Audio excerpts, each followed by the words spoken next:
Hi friends, இன்றைக்கி நம்ம Chinese soup noodles தான் பண்ண போகிறோம். வாங்க எப்படி செய்யலான்னு பார்க்கலாம். அதுக்கு வந்து நம்ம தேவையான வெஜிடபிள்ஸ் எல்லாமே கட் பண்ணி வச்சுக்கலாம். முன்னாடியே ஒரு பேன் சூடு பண்ணிக்கோங்க. அதில் வந்து கொஞ்சம் ஆயில் விட்டுக்கோங்க. நீங்கள் வந்து ஆலிவ் ஆயில் இருந்தால் கூட ஊற்றிக்கலாம். நான் வந்து நார்மல் எண்ணெய் தான் ஊற்றிருக்கேன். கிரவுண்ட் நட் ஆயில் தான். கார்லிக் வந்து நான் நல்லா பொடியாக கட் பண்ணியிருக்கேன். நீங்கள் இடித்து போடுறதா இருந்தால் கூட போட்டுக்கோங்க. நல்லா பொடியாக கட் பண்ணிவிட்டு அப்புறம் இஞ்சி வந்து கொஞ்சம் துண்டு துண்டாக கட் பண்ணி போட்டுக்கோங்க. நல்லா இதை வந்து ஃப்ரை பண்ணிக்கோங்க. லைட்டாக ஃப்ரை ஆனதுக்கப்புறம் நம்ம கட் பண்ணி வச்சுருக்கிற வெஜிடபிள்ஸ்லாம் ஆட் பண்ணிக்கலாம் ஒவ்வொன்றா. அதுக்கப்புறம் ஃபஸ்ட்டு வந்து பார்த்திங்கன்னா ஆனியன் பெரிய ஆனியன் கொஞ்சம் நல்லா பொடியாக கட் பண்ணிக்கோங்க. பொடியை கட் பண்ணிவிட்டு நல்லா ஃப்ரை பண்ணிக்கோங்க. இது கொஞ்சம் நல்லா ஃப்ரை ஆனதுக்கப்புறம் வந்து பார்த்திங்கன்னா நம்ம கட் பண்ணி வச்சுருக்க vegetables carrot, cabbage, capsicum, beans நீங்கள் உங்களுக்கு என்னென்ன இது ஆட் பண்ணணுன்னு இருக்கோ வெஜிடபிள்ஸு ஆட் பண்ணிக்கோங்க. உங்களோட ஆப்ஷன்ஸ் தான். நம்ம வந்து சூப் மாதிரி பண்ணுறதுனால நான் வெஜிடபிள்ஸ் கொஞ்சம் அதிகமாக ஆட் பண்ணியிருக்கேன்.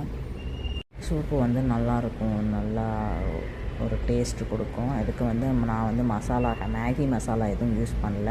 ஹக்கா நூடுல்ஸ் மசாலா தான் யூஸ் பண்ணுறேன். அது கொஞ்சமாக ஆட் பண்ணிக்கோங்க. அதுக்கப்புறம் ரெட் சில்லி பவுடர், நீங்கள் சில்லி ஃப்ளேக்ஸ் இருந்தாலும் ஆட் பண்ணிக்கலாம்.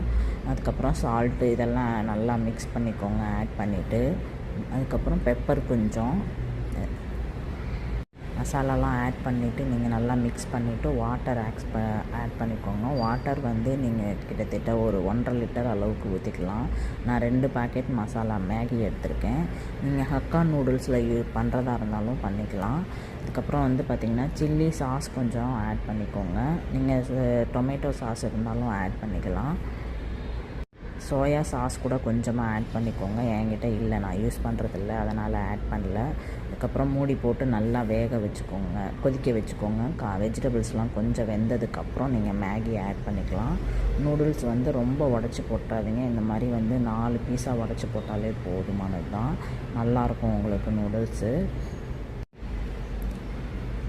நீங்கள் வந்து மேகி போட்டதுக்கப்புறம் மூடி போட்டு நல்லா வேக வச்சுக்கோங்க. ஒரு ஆஃப் குக்குடு ஆனதுக்கப்புறம் ஃபுல்லாக கொலைய விட்டிங்கன்னா நல்லா இருக்காது. ஆஃப் குக்குடாக இருந்தால் ஓகே தான். அதுக்கப்புறம் வந்து எக்கு இந்த மாதிரி குழிக்கரண்டியில் வச்சு ஊற்றிக்கோங்க. அப்படியே உடச்சி ஊற்றினா எல்லோலாம் உடஞ்சிரும், ஸ்மெல் அடிக்கும். எல்லோ வந்து உடையக்கூடாது, அப்படியே தான் வேகணும். ஒயிட்டு மட்டும் வெந்தால் போதும். அதுக்கப்புறம் நீங்கள் வந்து சாப்பிட ஆரம்பிச்சிடலாம். வீட்டில் செஞ்சு பார்த்துட்டு எப்படி இருக்குன்னு சொல்லுங்கள். தேங்க்யூ.